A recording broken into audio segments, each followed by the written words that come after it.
Hello everyone, welcome back to our channel. दोस्तों, आज हम पढ़ते हैं साक्षात्कार पद्धति के लाभ, महत्व और गुण के बारे में। तो जैसा कि आपने पहले साक्षात्कार के अर्थ और परिभाषा के बारे में पढ़ा था, उसी तरह उसी सीरीज़ में आगे बढ़ाते हुए साक्षात्कार के गुण, लाभ, महत्व सभी के बारे में पढ़ेंगे।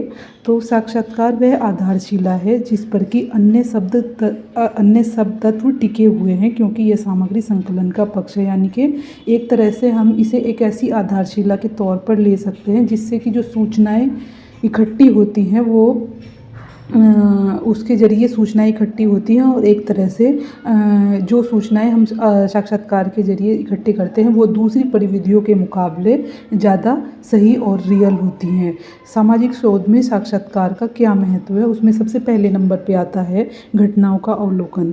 क्या होता है कि जब कोई अनुसंधानकर्ता साक्षात्कार करता है यानी इंटरव्यू करता है, तो वो अपने जो सूचनादाता को आमने सामने जो है उनकी बात होती है, उनके कुछ क्वेश्चन होते हैं जिसको बेस बनाते हुए इंटरव्यू लिया जाता है। तो ये ना केवल इससे जो सूचनाएं होती हैं जिससे रिलेटेड हमें सूचनाएं इकट्ठी करनी है, ना केवल हम ना एक साक्षात्कारकर्ता उन सूचनाओं का आंसर पाता है, बल्कि उसके ज़रिए वो आसपास की जो घटनाएं हैं उनका भी अवलोकन कर लेता है। और साथ ही साथ वो ये भी देख लेता है कि जो सूचनादाता है वो अपनी बात का जवाब किस तरीके से दे रहा है, वो बताने के लिए इच्छुक है या नहीं, या वो कितना सही और कितना गलत बता रहा है। तो इस तरह से एक साक्षात्कार के जरिए बहुत सारी घटनाओं का अवलोकन भी हो जाता है। दूसरे नंबर पे आता है स्पष्टीकरण संभव। साक्षात्कार के जरिए जो सूचनाएं इकट्ठे की जाती हैं उनको स्पष्ट किया जा सकता है, यानी उनको जांचा जा सकता है, उनका स्पष्टीकरण किया जा सकता है, क्योंकि वो आमने सामने बैठकर की जाती हैं। तो उसमें जो झूठ चीज़ें होती है, झूठे फैक्ट नहीं आ पाते, क्योंकि आमने सामने जब बैठकर बात की जाती है तब सूचनाएं ज़्यादा रियल मिलती हैं। और वहीं बैठे हुए जो है साक्षात्कारकर्ता अपनी सूचनाओं की जांच भी कर सकता है। थर्ड नंबर पे आता है ऐतिहासिक भावनात्मक पृष्ठभूमि का ज्ञान। जो किसी भी घटना का जब अध्ययन करना होता है, तो वो जब हम घटना क्षेत्र पर जाकर अध्ययन नहीं करते या उन लोगों से बात नहीं करते जो उस घटना के बारे में जानते हैं, तो हम जो फैक्ट इकट्ठे करते हैं वो रियल नहीं होते। वही जो साक्षात्कार पद्धति है, इसमें क्या होता है, इसमें चूँकि जो साक्षात्कार करता होता है वो घटना से रिलेटेड उन लोगों को चूज़ करता है जो कि उस घटना के बारे में जानते हैं या और लोगों से ज़्यादा एक्स्ट्रा नॉलेज रखते हैं कि वो घटना क्या थी या कोई टॉपिक क्या है उसके बारे में वो ज़्यादा जानते हैं। तो इसलिए जो घटना का अध्ययन है उसकी ऐतिहासिक पृष्ठभूमि में होना संभव हो जाता है। फोर्थ नंबर पे आता है अमूर्त घटनाओं का अध्ययन।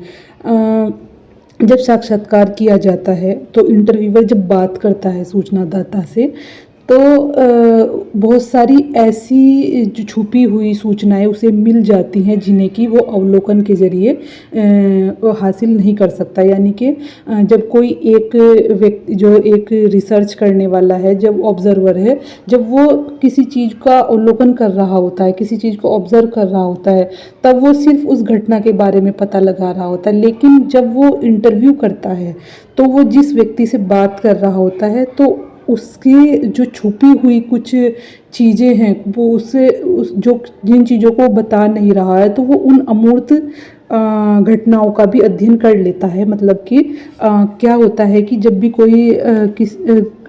भी कोई सूचनादाता होता है तो वो पूरी बात कई बार नहीं बताता, लेकिन बताते वक्त जब वो सामने होता है, बताते वक्त उसके जो एक्सप्रेशन है, उसकी जो बातचीत का तरीका है, उससे पता चल जाता है कि वो कुछ छुपा रहा है।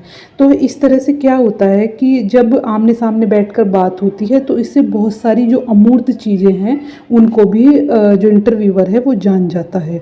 फिफ्थ नंबर पे आता है सभी स्तर के लोगों से सूचना।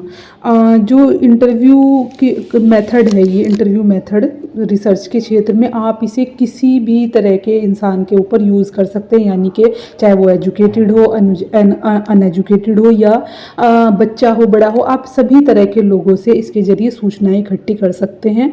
क्योंकि इसमें क्या होता है, आपको बातचीत करनी होती है, अपने क्वेश्चन पूछने होते हैं। अगर कोई समझ भी नहीं रहा है तो आप उसको समझा सकते हैं और वापस उससे आंसर ले सकते हैं। तो ये सभी तरह के लोगों के लिए यूज़ किया जा सकता है। 6 नंबर पे आता है मर्म भेदक अध्ययन, यानी मर्म को भेदने वाला, यानी बात करते हुए जब इंटरव्यूअर बात करता है तो कई बार वो अपने सूचनादाता को उस सिचुएशन में ले जाता है। मतलब जैसे कि सूचनादाता किसी घटना के बारे में बता रहा है तो बताते बताते कई बार इतना डीप पहुंच जाता है कि वो बहुत सारी वो चीज़ें भी बता देता है जिसको उसने बताने का इरादा ना भी किया हो। तो ये एक तरह से डीप अध्ययन होता है जो साक्षात्कार के जरिए किया जाता है।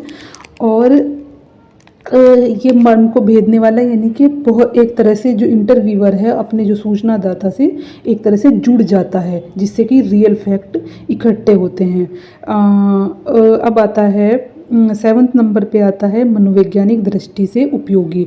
ये एक तरह से मनोवैज्ञानिक अध्ययन है, क्योंकि इसमें जो इंटरव्यूअर होता है और जो सूचनादाता होता है जब आपस में बात करते हैं तो उनके वो हालांकि वो इंटरव्यू ले रहे होते हैं, लेकिन एक तरह से वो एक दूसरे को प्रभावित कर रहे होते हैं, एक दूसरे से प्रभावित हो रहे होते हैं।